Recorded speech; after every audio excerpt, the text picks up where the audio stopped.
북한에서 32년을 복무한 잠수함 함장이 어느 날 밤 자신의 잠수함에 가족을 태웠습니다. 야간 훈련을 나간다는 명목이었지만 그가 향한 곳은 훈련 해역이 아니었습니다. 북한 경비정들이 그를 추격하기 시작했고 6시간 동안의 사투가 펼쳐졌습니다. 과연 그는 어디로 향했고 이 위험한 항해는 어떻게 끝났을까요? 지금부터 그 이야기를 들려드리겠습니다. 이 영상이 도움이 되셨다면 구독과 좋아요 부탁드립니다. 지금부터 제가 들려드릴 이야기는 제 인생 52년 중에서 32년을 바쳐온 군인으로서의 삶과 그리고 그 모든 것을 버리고 자유를 찾아 나선 이야기입니다. 저는 1972년생입니다. 함경북도 청진시 수남구 바닷가 마을에서 태어났습니다. 우리 아버지는 6.25 전쟁에 참전하신 분이셨습니다. 어릴 적부터 아버지께서 하신 말씀이 있습니다. 성철아, 남자로 태어났으면 나라를 지키는 군인이 되어야 한다. 그 말씀을 가슴에 새기고 저는 20살 되던 해인 1992년에 해군에 입대했습니다. 처음 군대에 들어갔을 때만 해도 저는 가슴이 뛰었습니다. 청진 해군기지, 그곳에서 제가 처음 본 잠수함은 정말 컸습니다. 저철로 된 배 안에 들어가서 바닷속을 다닌다고? 신기하기도 하고 겁도 났습니다. 하지만 저는 선택받았습니다. 수백 명 중에서 몇 명만 뽑히는 잠수함 승조원으로 말입니다. 그때는 정말 자부심이 넘쳤습니다. 우리 아버지가 6.25 때 땅에서 싸우셨다면 저는 바다에서 조국을 지키는 것이 아니겠습니까? 매일 아침 바다를 바라보며 경례를 하던 그 시절이 지금 생각해보면 제 인생에서 가장 순수했던 때였던 것 같습니다. 1995년 제가 23살 때 결혼을 했습니다.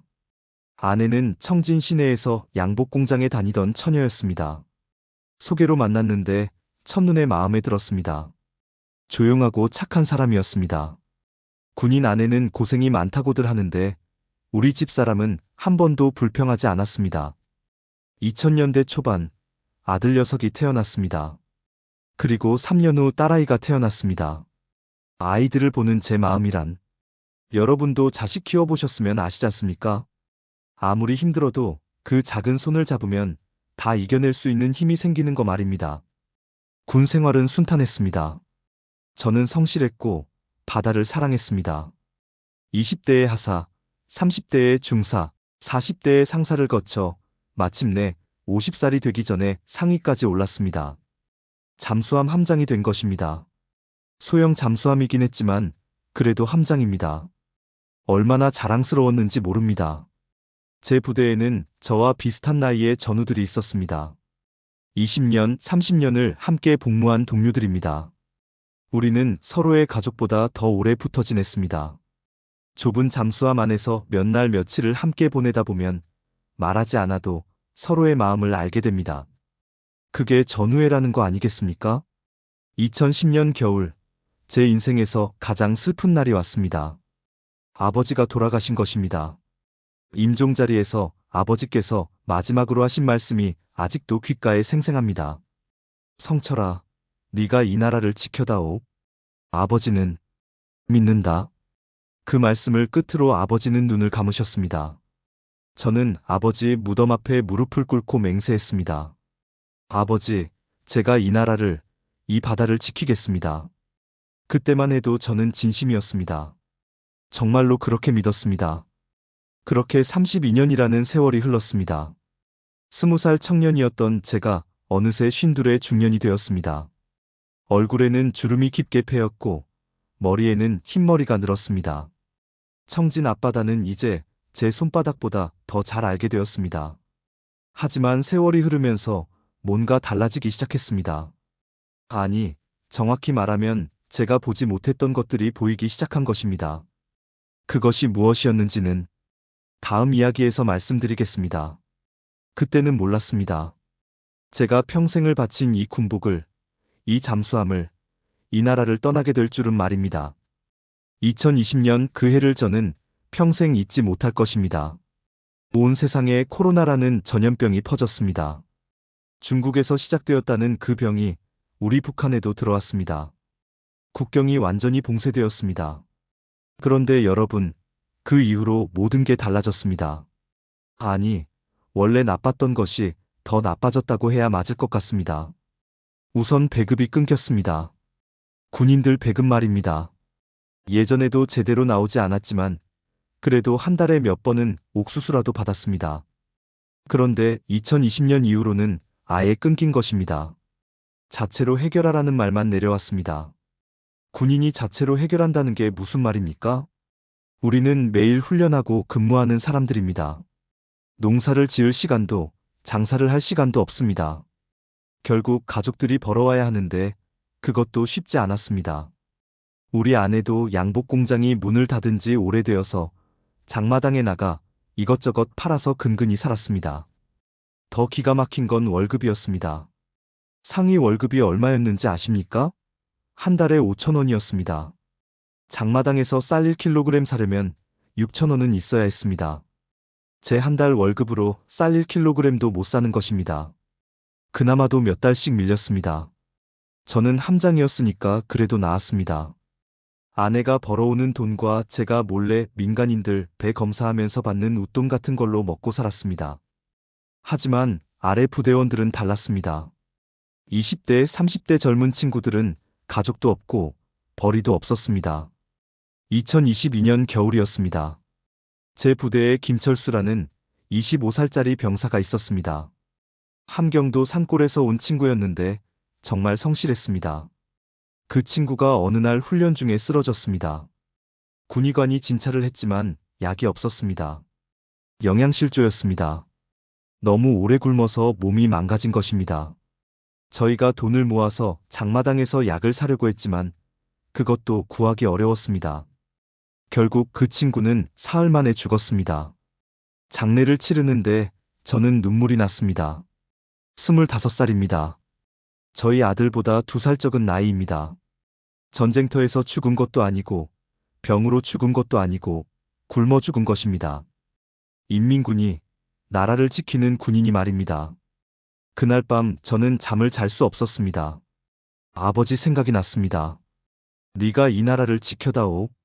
아버지가 하신 말씀이 귓가에 맴돌았습니다. 하지만 동시에 이런 생각이 들었습니다. 우리가 지키는 게 뭡니까? 인민입니까? 체제입니까? 더 화가 난 건 그 다음이었습니다. 상부에서 내려온 지시는 혁명의 희생이라고 보고하라는 것이었습니다. 김철수 동무는 훈련 중 순직했다고, 영웅적으로 돌아가셨다고 꾸며서 보고하라는 것입니다.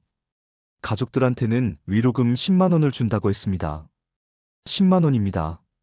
장마당에서 쌀 20kg 값입니다. 그때부터였습니다. 제 마음속에서 뭔가 무너지기 시작한 것이 말입니다. 더 견디기 힘든 건 간부들의 부정부패였습니다. 군량미가 들어오면 절반은 빼돌려서 장마당에 팔았습니다. 기름이 배급되면 민간인들한테 비싸게 넘겼습니다. 위에서 내려오는 물자들이 부대원들한테 제대로 가는 적이 없었습니다. 저도 함장이니까 알았습니다. 하지만 어쩔 수 없었습니다.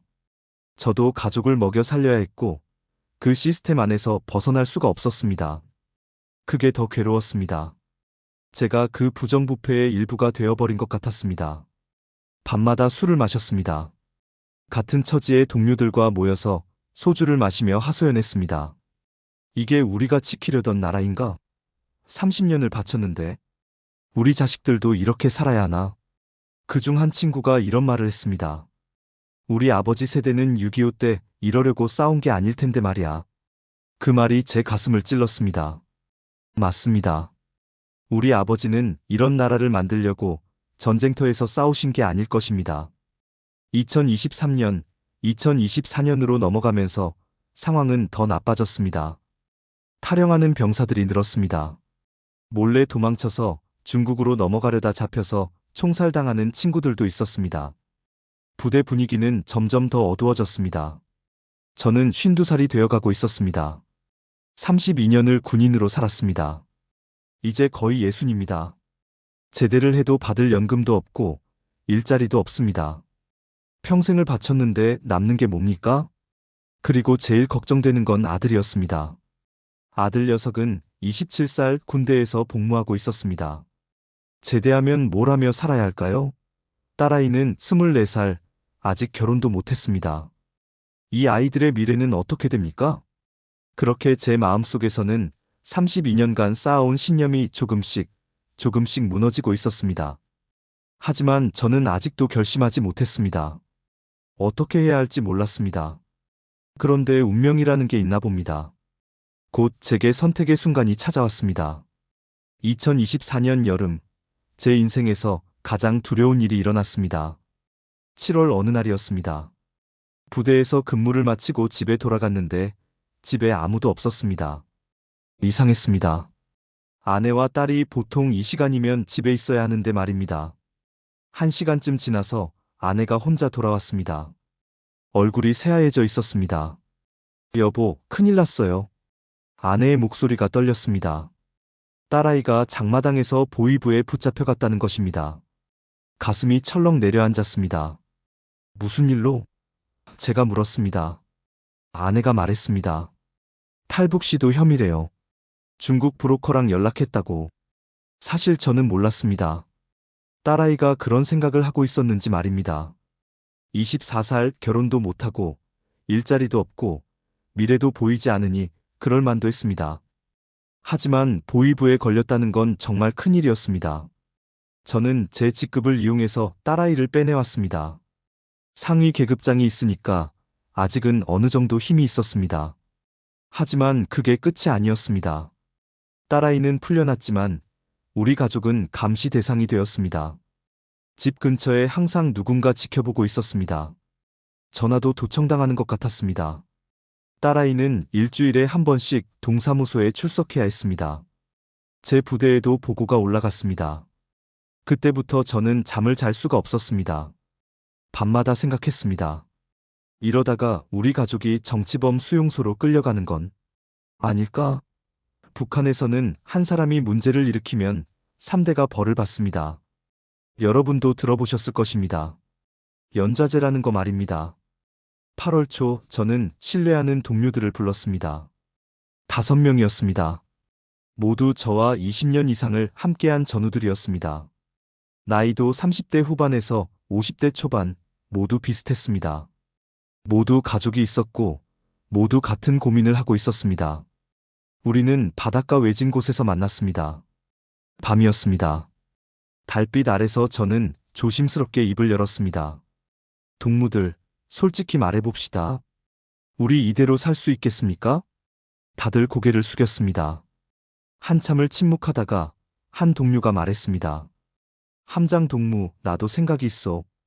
우리 가족들, 이대로는 못 살겠어. 다른 동료도 말했습니다. 내 아들 녀석이 내년이면 군대 가는데 우리처럼 이렇게 고생시킬 순 없지 않겠소?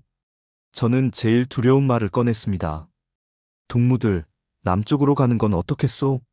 순간 모두가 숨을 죽였습니다. 남쪽, 남조선, 대한민국. 그 말을 입에 담는 것만으로도 총살감이었습니다. 하지만 우리는 이미 절벽 끝에 서 있었습니다. 한 동료가 물었습니다. 어떻게요? 중국으로 넘어가자는 겁니까? 저는 고개를 저었습니다. 아니요. 우리한테는 더 좋은 방법이 있어. 잠수함이 있지 않소? 그 말에 모두가 저를 쳐다봤습니다. 잠수함으로 직접 남쪽으로 간다? 미친 소리처럼 들렸을 것입니다. 하지만 저는 진지했습니다. 우리는 30년 가까이 이 바다를 봐왔소. 동해 해역을 손바닥처럼 아는 사람들이요. 야간 훈련 나간다고 하고 남쪽으로 직행하는 거요. 6시간이면 남조선 해역에 닿을 수 있어. 동료들은 반신반의했습니다. 하지만 다른 방법이 없었습니다. 중국으로 가려면 국경을 넘어야 하는데 요즘은 국경 경비가 너무 삼엄했습니다. 잡히면 바로 총살입니다. 하지만 바다는 달랐습니다. 우리는 정식 군인이고 잠수함을 몰 권한이 있었습니다. 우리는 2달 동안 준비했습니다. 9월 중순에 야간 훈련이 잡혀 있었습니다. 그때를 노리기로 했습니다. 각자 데리고 갈 수 있는 가족만 데리고 가기로 했습니다. 저는 아내와 딸을 데리고 가기로 했습니다. 가장 마음 아픈 건 아들이었습니다. 아들은 지금 군대에 있었습니다. 데리고 갈 수가 없었습니다. 탈영시켜서 데리고 나간다? 불가능했습니다. 그렇게 하다가는 우리 계획이 발각될 것입니다. 그리고 어머니가 계셨습니다. 82세 할머니입니다. 지팡이 없이는 걷지도 못하십니다. 잠수함 안으로 모실 수도 없고 긴 여행을 견디실 수도 없으셨습니다. 어느 날 밤 어머니 댁에 찾아갔습니다. 어머니는 작은 방에서 혼자 사셨습니다. 불을 켜니 어머니의 주름진 얼굴이 보였습니다. 성철아, 이 밤중에 웬일이냐? 저는 아무 말도 할 수 없었습니다. 어머니, 훈련 나가기 전에 인사드리러 왔습니다. 거짓말이었습니다. 사실은 마지막 인사를 드리러 온 것이었습니다. 어머니가 제 손을 잡으셨습니다. 얇은 손이었습니다. 성철아, 너무 무리하지 마라. 이제 나이도 있는데. 저는 눈물을 참았습니다. 예, 어머니. 걱정 마십시오. 집에 돌아와서 아내에게 말했습니다. 9월 15일입니다. 그날 밤 훈련 나간다고 하고 나가는 겁니다. 당신과 딸아이만 데리고 갈 수 있어. 아내가 물었습니다. 아들은요? 어머님은요? 저는 고개를 떨궜습니다. 미안하오. 어쩔 수 없소. 아내도 울었습니다. 하지만 우리는 선택해야 했습니다. 모두를 살릴 수는 없었습니다. 적어도 딸아이만이라도 살려야 했습니다. 되었습니다. 그날이 다가왔습니다. 저는 매일 밤 아버지 무덤에 갔습니다. 아버지, 용서하십시오. 아들이 불효를 합니다. 아버지가 지키라고 하신 나라를 떠납니다. 하지만 이것이 아들이 사는 길입니다. 동료들도 같은 심정이었습니다. 우리는 서로를 격려했습니다. 동무, 우리가 해냅시다. 우리 가족들을 위해서라도. 그렇소. 이제 돌아갈 수 없소. 앞으로만 나가는 거요. 9월 15일이 다가왔습니다. 운명의 날이었습니다. 2024년 9월 14일 밤, 저는 잠을 잘 수 없었습니다. 내일이면 모든 것이 결정됩니다. 성공하면 자유를 얻는 것이고, 실패하면 죽는 것입니다. 그 중간은 없었습니다. 새벽 5시, 저는 일어나서 아버지 무덤에 갔습니다. 마지막이었습니다. 무덤 앞에 무릎을 꿇고 절을 올렸습니다. 아버지, 아들이 갑니다. 용서하십시오. 하지만 아들은 이것이 옳은 길이라고 믿습니다. 그리고 어머니 댁에 들렀습니다. 어머니는 아침 일찍 일어나 계셨습니다. 성철아, 오늘 훈련 나간다며? 예, 어머니. 이틀쯤 걸릴 겁니다. 거짓말이었습니다. 저는 다시는 돌아오지 않을 것입니다. 어머니가 제 손을 잡으셨습니다. 성철아, 조심해라. 너도 이제 나이가 있는데. 저는 어머니 손을 꽉 잡았습니다. 80이 넘은 그 손이 얼마나 가늘고 차가운지 모릅니다. 어머니, 건강하십시오. 제가 꼭 다시 뵙겠습니다. 언젠가 통일이 되면 다시 뵐 수 있기를 기도했습니다. 집으로 돌아와서는 아들에게 편지를 썼습니다. 아들은 지금 군부대에 있었습니다. 편지를 직접 보낼 수는 없었습니다. 그냥 책상 서랍 깊숙한 곳에 넣어두었습니다. 언젠가 아들이 이 집에 오면 발견하겠지요. 철수야, 아버지다. 이 편지를 읽을 때쯤이면 아버지는 이미 멀리 가 있을 것이다. 용서해다오. 아버지는 너를 데리고 가고 싶었다. 하지만 그럴 수가 없었다. 네가 이해해주기를 바란다. 언젠가 우리가 다시 만날 날이 오기를 아버지는 매일 기도하마. 건강해라, 아들아. 글씨가 흐려졌습니다. 눈물이 떨어진 것입니다. 저녁 6시, 저는 집사람과 딸에게 말했습니다. 준비하시오. 작은 가방 하나만 싸시오. 음식물이나 옷까지 조금만요. 크게 들고 나가면 의심받소? 딸아이가 떨리는 목소리로 물었습니다. 아버지, 정말 가는 거예요? 그렇다. 이제 돌이킬 수 없다. 아내는 울지 않았습니다. 하지만 손이 떨리고 있었습니다. 50년을 살아온 이 땅을, 이 집을, 모든 것을 버리고 떠나는 것입니다. 쉬운 결정이 아니었습니다. 밤 10시, 저는 부대로 향했습니다. 아내와 딸은 따로 움직였습니다. 부두 근처에서 만나기로 했습니다. 너무 일찍 함께 움직이면 의심받을 수 있었습니다. 부대에 도착하니 동료들이 기다리고 있었습니다. 5명의 전우들입니다. 우리 눈빛을 보면 다 알 수 있었습니다. 오늘 밤 우리는 모든 것을 걸었습니다. 동무들 준비됐소? 제가 물었습니다. 준비됐습니다. 함장 동무. 모두가 대답했습니다. 목소리가 떨렸지만 눈빛은 확고했습니다. 우리는 청진 7호로 향했습니다. 우리 잠수함입니다.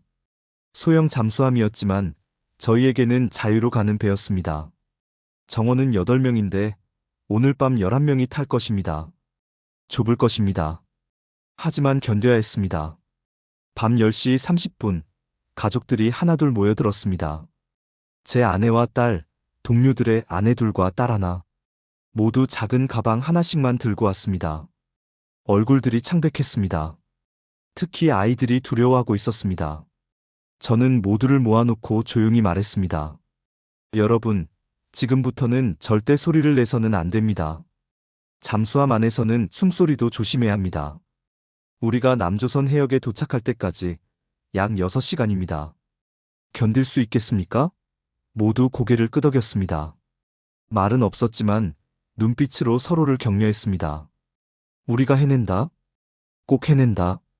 밤 11시 우리는 잠수함에 올랐습니다. 11명이 비좁은 공간에 들어갔습니다.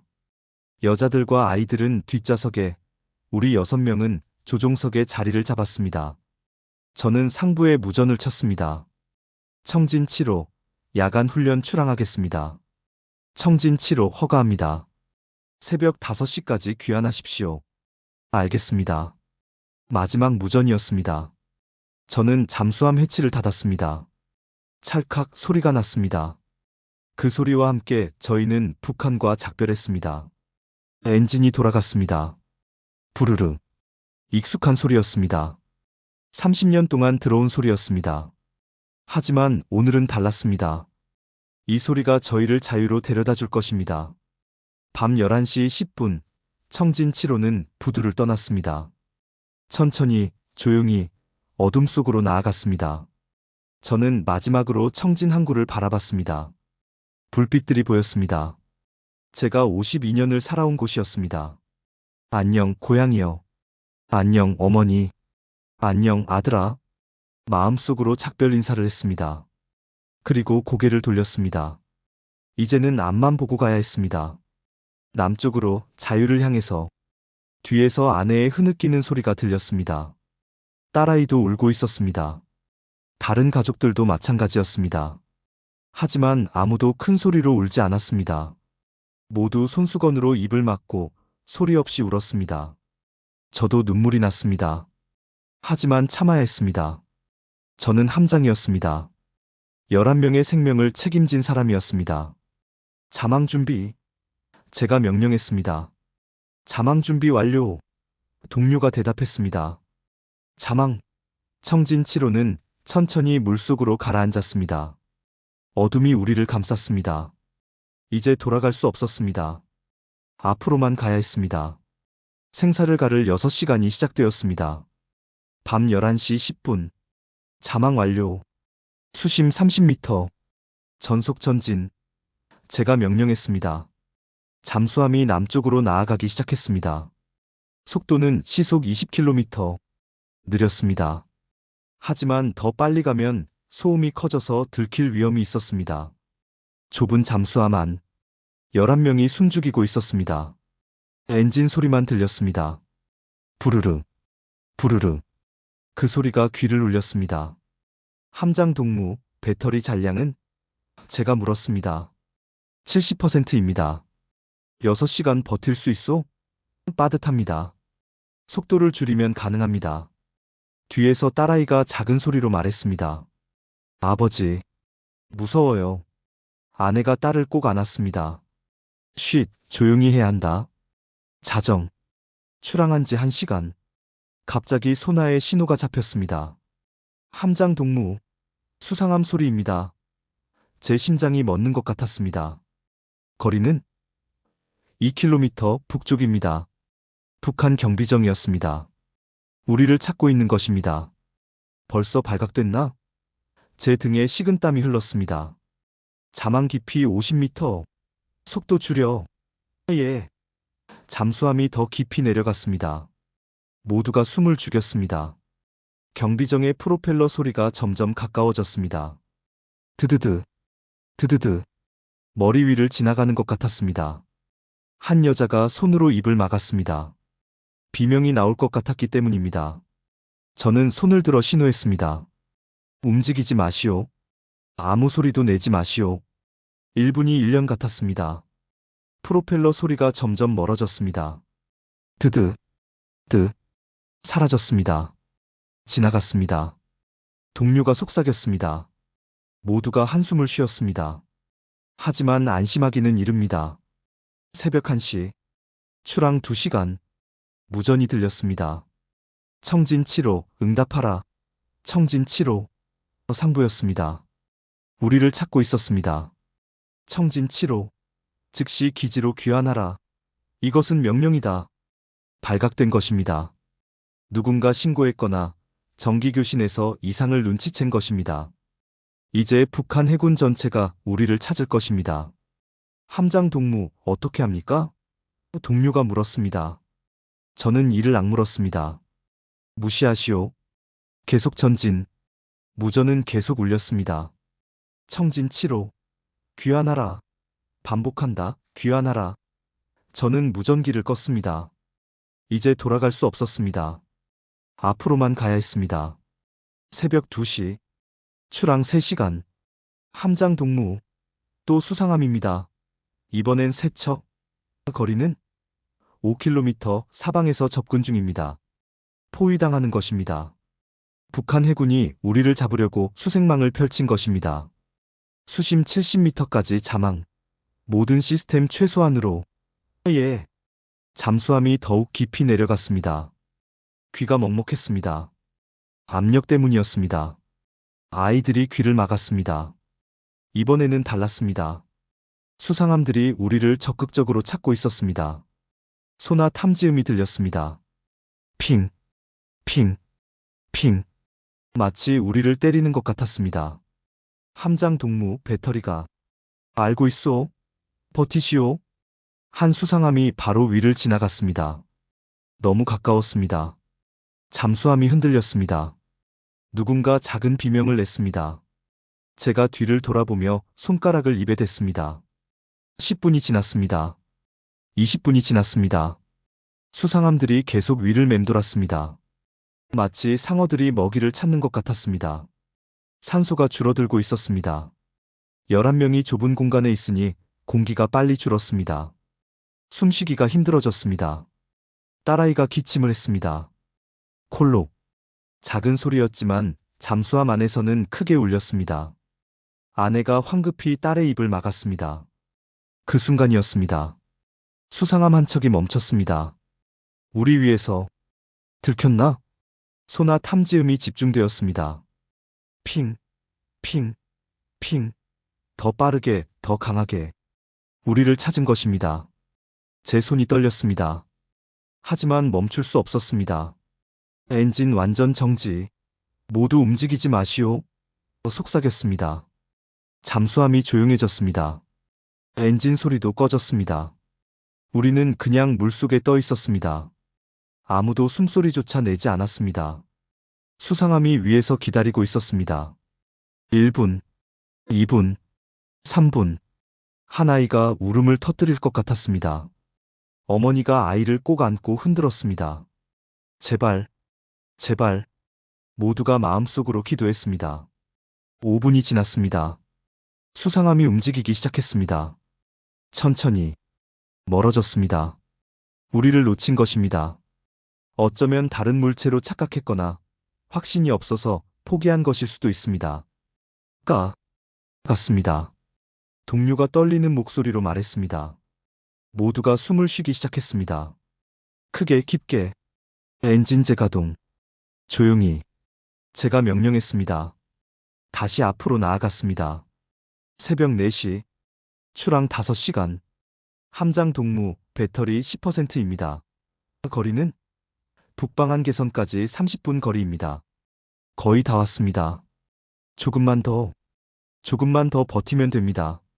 하지만 배터리가 문제였습니다. 10%로 30분을 버틸 수 있을까? 계산이 빠듯했습니다. 최대한 속도 유지하시오. 이제는 속도가 중요하오. 예. 마지막 힘을 짜냈습니다. 잠수함이 떨렸습니다. 배터리가 바닥나고 있었습니다. 새벽 4시 40분. 출항 5시간 30분. 함장 동무. 북방한 개선입니다. 남조선 해역입니다. 그 말을 듣는 순간 온몸에 힘이 빠졌습니다. 해냈습니다. 우리가 해낸 것입니다. 긴급 부상. 지금 당장. 예. 잠수함이 수면으로 올라가기 시작했습니다. 배터리 잔량 3%. 마지막 힘이었습니다. 새벽 4시 45분. 수면 돌파. 해치를 열었습니다. 차가운 공기가 들어왔습니다. 자유의 공기였습니다. 동쪽 하늘이 밝아오고 있었습니다. 해가 뜨고 있었습니다. 남쪽 하늘에서 저는 무전기를 잡았습니다. 한국 해군 주파수였습니다. 여기는 북한 잠수함 청진 7호입니다. 승조원 6명과 가족 5명, 총 11명입니다. 우리는 귀순하고자 합니다. 잠시 정적. 그리고 응답이 왔습니다. 청진 7호, 여기는 대한민국 해군입니다. 귀하의 메시지를 수신했습니다. 현재 위치를 알려주십시오. 우리가 가겠습니다. 그 순간 뒤에서 울음소리가 터져 나왔습니다. 여자들이, 아이들이, 동료들이 모두 울었습니다. 저도 울었습니다. 우리는 해냈습니다. 6시간의 지옥을 견뎌냈습니다. 자유를 향한 항해가 끝났습니다. 새벽 5시 10분. 수평선 너머로 큰 배가 나타났습니다. 대한민국 해군 구축함이었습니다. 회색 선체에 커다란 태극기가 펄럭이고 있었습니다. 빨강, 파랑, 그리고 4개의 궤. 32년 군 생활 동안 단 한 번도 본 적 없는 깃발이었습니다. 그 순간 제 눈에서 눈물이 쏟아졌습니다. 옆에 있던 동료들도 마찬가지였습니다. 우리는 모두 울었습니다. 30년을 군인으로 살았던 사람들이, 중년의 사내들이 아이처럼 울었습니다. 태극기다다. 태극기. 한 동료가 떨리는 목소리로 말했습니다. 우리가 해냈다. 구축함이 천천히 다가왔습니다. 함교에서 한국 해군 장병들이 우리를 보고 있었습니다. 확성기에서 목소리가 들려왔습니다. 청진 7호 승조원 여러분, 대한민국에 오신 것을 환영합니다. 우리가 여러분을 안전하게 모시겠습니다. 그 말 한마디에 우리는 또 울었습니다. 환영합니다. 32년 만에 처음 들어보는 말이었습니다. 북한에서는 누구도 우리를 환영하지 않았습니다. 명령만 있었고 감시만 있었습니다. 한국 해군 고무보트가 우리 잠수함 옆에 붙었습니다. 젊은 해군 장병들이 밧줄을 던져주었습니다. 천천히 오르십시오. 조심하세요. 먼저 여자들과 아이들을 올렸습니다. 한국 해군 장병들이 손을 내밀어 하나하나 끌어올렸습니다. 괜찮으세요? 다치신 데는 없으세요? 그 다정한 말들에 우리 아내가 울음을 터뜨렸습니다. 제가 마지막으로 구축함에 올랐습니다. 갑판에 발을 디디는 순간 한국 해군 중령이 제게 경례를 했습니다. 수고하셨습니다. 먼 길 오시느라 고생 많으셨습니다. 저도 경례로 답했습니다. 군인과 군인으로서의 예우였습니다. 그 순간이 얼마나 감격스러웠는지 모릅니다. 우리는 적이 아니었습니다. 같은 민족이었고 같은 군인이었습니다. 함장님, 모두 함내로 들어가시죠. 따뜻한 곳에서 쉬십시오. 중령이 말했습니다. 우리는 함내로 안내되었습니다. 얼마나 깨끗한지 놀랐습니다. 북한 군함은 늘 녹슬고 더러웠는데 이곳은 반짝반짝 빛이 났습니다. 복도를 지나가는데 한국 해군 장병들이 우리를 보며 고개를 숙여 인사했습니다. 안녕하세요. 식당으로 안내되었습니다. 테이블에는 음식이 가득 차려져 있었습니다. 따뜻한 밥, 김치찌개, 불고기, 계란말이, 김 그리고 과일까지. 드십시오. 많이 드십시오. 배고프셨죠? 취사병이 웃으며 말했습니다. 우리는 멍하니 음식을 바라봤습니다. 고기가 들어간 찌개였습니다. 진짜 고기였습니다. 북한에서는 명절에도 먹기 힘든 것이었습니다. 딸아이가 먼저 숟가락을 들었습니다. 찌개를 한 입 먹더니 눈물을 흘렸습니다. 아버지, 이게 이게 진짜 고기예요. 그 말에 모두가 울었습니다. 우리는 말없이 먹었습니다. 32년 만에 배불리 먹었습니다.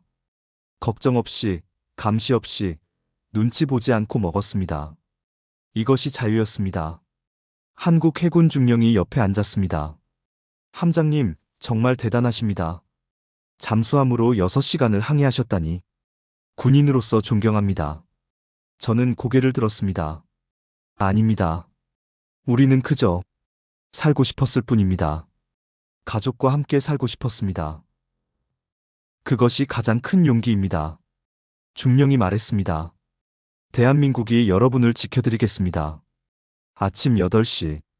동해 해군기지가 보였습니다. 부두에는 많은 사람들이 기다리고 있었습니다. 해군 관계자들, 국정원 직원들, 그리고 의료진까지. 우리를 맞이하러 나온 것입니다. 구축함이 부두에 접안했습니다. 우리는 하나씩 내렸습니다. 땅을 밟는 순간 다리에 힘이 풀렸습니다. 12시간 만에 처음 밟는 땅이었습니다. 그것도 자유의 땅이었습니다. 한 해군 장성이 우리를 맞이했습니다. 여러분을 대한민국 국민으로 맞이하게 되어 영광입니다. 이제 안전합니다. 걱정하지 마십시오. 의료진이 우리를 검사했습니다. 건강하십니다. 다행입니다. 간호사가 웃으며 말했습니다. 그 미소가 얼마나 따뜻했는지 모릅니다. 점심때가 되었습니다. 다시 식사가 나왔습니다. 이번에는 불고기 정식이었습니다. 밥, 국 그리고 여러 반찬들. 북한에서는 상상도 못할 식사였습니다. 여기서는 매일 이렇게 먹어요? 한 동료가 물었습니다. 네, 군대 급식입니다. 한국 해군 장교가 대답했습니다. 우리는 믿을 수 없다는 표정을 지었습니다. 저녁이 되었습니다. 우리는 기지 내 숙소에 배정되었습니다. 가족별로 따로 방을 주었습니다. 깨끗한 침대, 따뜻한 이불, 그리고 화장실에는 뜨거운 물까지 나왔습니다. 아내가 샤워를 하고 나와서 울었습니다. 여보, 뜨거운 물이 나와요. 비누도 있고 샴푸도 있어요. 북한에서는 겨울에 찬물로 씻어야 했습니다. 비누는 사치였습니다. 밤이 되었습니다. 침대에 누웠습니다. 부드러운 이불을 덮었습니다. 창밖으로 별이 보였습니다. 같은 하늘이었지만 다른 세상이었습니다. 딸아이가 제 손을 잡았습니다. 아버지, 우리 정말 이제 안전한 거죠? 그렇다. 이제 안전하다. 우리는 자유다. 그날 밤, 저는 32년 만에 처음으로 편안하게 잠들었습니다. 감시도 없고 두려움도 없었습니다. 우리는 자유를 얻었습니다. 9월 하순, 우리는 하나원으로 이송되었습니다. 경기도 안성에 있는 북한 이탈 주민 정착 지원 시설입니다. 그곳에서 석 달을 보내야 했습니다. 하나원에서는 여러 가지를 배웠습니다. 한국 사회에서 살아가는 법, 은행 사용법, 병원 가는 법, 지하철 타는 법. 쉽게 생각하면 간단한 것들이지만 우리에게는 모두 새로운 세상이었습니다. 신용카드가 뭡니까? 인터넷으로 물건을 산다고요? 핸드폰으로 돈을 보낸다고요? 매일이 놀라움의 연속이었습니다. 52년을 산 사람이 마치 어린아이처럼 새로 배워야 했습니다. 하지만 적응은 생각보다 어려웠습니다. 말투가 달랐습니다. 동무라고 하면 사람들이 이상하게 봤습니다. 동지는 더 이상했습니다. 님을 붙여야 한다는 것을 배웠습니다. 쉰둘의 말버릇을 고치기는 쉽지 않았습니다. 음식도 달랐습니다. 단맛이 많았습니다. 북한 음식은 짜고 심심한데 여기는 달고 기름졌습니다. 처음에는 체했습니다. 모든 과하게 느껴졌습니다. 하지만 제일 힘든 건 마음이었습니다. 밤마다 어머니 생각이 났습니다. 82세 할머니를 두고 왔습니다. 제가 떠난 뒤에 어떻게 되셨을까요? 아드님이 배신자가 되었다는 소식을 들으시고 얼마나 놀라셨을까요? 북한에서는 탈북자 가족을 처벌합니다. 어머니도 조사받으셨을 것입니다. 그 나이에 보위부에 끌려가서 조사받으셨을 것을 생각하면 가슴이 찢어졌습니다. 어머니, 용서하십시오. 불효자식입니다. 밤마다 베개를 적셨습니다. 아들 생각도 났습니다. 철수, 제 아들입니다. 27살 군대에 있었습니다. 아버지가 배신자가 되었으니 아들도 처벌받았을 것입니다. 군대에서 쫓겨났을 수도 있고 더 심하면 정치범 수용소로 갔을 수도 있습니다. 철수야, 아버지가 미안하다. 하지만 아버지는 이것이 옳은 길이라고 믿는다. 편지를 쓸 수도 전화할 수도 없었습니다. 그저 기도할 뿐이었습니다. 하나원에서 만난 상담사가 말했습니다. 많은 탈북자들이 같은 고민을 합니다. 남은 가족 때문에 괴로워합니다. 하지만 여러분은 잘못한 게 없습니다. 자유를 찾은 것입니다.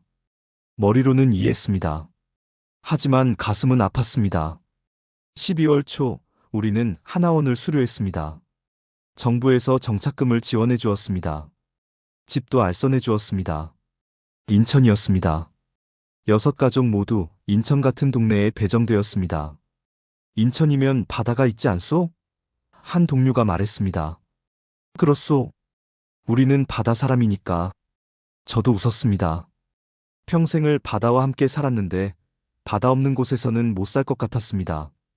인천에 정착했습니다. 작은 아파트였지만 우리에게는 궁전 같았습니다. 난방이 되고 뜨거운 물이 나오고 엘리베이터가 있었습니다. 일자리를 구해야 했습니다. 52살에 새로 시작하는 것이 쉽지 않았습니다. 학력도 인정받지 못했고 경력도 소용없었습니다. 북한 해군 함장 경력이 한국에서는 아무 쓸모가 없었습니다. 다행히 인천 조선소에서 일자리를 구했습니다. 배를 수리하는 일이었습니다. 바다와 배를 알았기에 할 수 있는 일이었습니다. 힘들었지만 정직한 노동이었습니다. 월급을 받으면 제 돈이었습니다. 누가 빼앗아가지 않았습니다. 아내는 동네 식당에서 일했습니다. 설거지와 청소였습니다. 북한에서 양복 공장에서 일하던 사람이 식당에서 설거지를 했습니다. 하지만 아내는 불평하지 않았습니다. 여보, 여기서는 일한 만큼 받잖아요. 감사한 일이에요. 딸은 검정고시를 준비했습니다. 대학에 가고 싶다고 했습니다. 24살에 다시 공부하는 것이 쉽지 않았지만 딸은 열심히 했습니다. 아버지, 저 간호사가 되고 싶어요. 사람들을 도와주는 일을 하고 싶어요. 동료들도 비슷했습니다. 나이 많은 사람들이 새로 시작하는 것은 어려웠습니다. 하지만 우리는 포기하지 않았습니다. 전우들이 함께였기 때문입니다. 일주일에 한 번씩 6가족이 모였습니다. 함께 밥을 먹고 이야기를 나눴습니다. 요즘 어떻소? 힘들지만 견딜만하오. 우리가 함께 해냈지 않소? 그렇소. 우리는 여기까지 함께 왔소. 그 시간이 우리에게는 힘이 되었습니다. 생사를 함께한 전우들이었습니다. 여기서도 서로를 지탱해주는 가족이었습니다. 어느 날 저녁 인천 앞바다에 갔습니다. 바다를 보니 고향 생각이 났습니다. 청진 앞바다도 이랬습니다. 파도 소리가 같았습니다. 갈매기 울음소리도 같았습니다. 하지만 하늘은 달랐습니다. 여기는 자유의 하늘이었습니다. 감시하는 눈이 없었습니다. 두려움이 없었습니다. 바다를 보며 생각했습니다. 언젠가 통일이 되면 어머니를 모셔올 수 있을까? 아들을 만날 수 있을까? 그날은 아직 멀었지만 저는 기다릴 것입니다. 포기하지 않을 것입니다. 그것이 제가 할 수 있는 일이었습니다. 밤에 집에 돌아와서 북쪽을 향해 기도했습니다. 어머니, 건강하십시오. 철수야, 견뎌라. 언젠가 우리 다시 만날 것이다. 새로운 삶은 힘들었습니다. 하지만 희망이 있었습니다. 그것이면 충분했습니다. 2024년 12월입니다. 우리가 탈북한 지 석 달이 되었습니다. 오늘은 일요일입니다. 6가족이 모두 모였습니다. 인천 앞바다가 보이는 식당에서 함께 식사를 했습니다. 고기도 먹고 생선도 먹고 웃으며 이야기를 나눴습니다. 우리가 정말 여기까지 왔소. 한 동료가 말했습니다. 그날 밤을 생각하면 아직도 꿈만 같소. 꿈이 아니오. 우리가 해낸 거요. 제가 대답했습니다. 석 달 동안 많은 것이 달라졌습니다. 처음에는 지하철 타는 것도 무서웠는데 이제는 혼자서도 다닙니다. 처음에는 마트에 가면 물건이 너무 많아서 어리둥절했는데 이제는 필요한 것을 골라 살 수 있습니다. 얼마 전에는 딸아이가 검정고시에 합격했습니다. 아버지, 붙었어요. 딸이 울며 소리쳤습니다. 저도 아내도 울었습니다.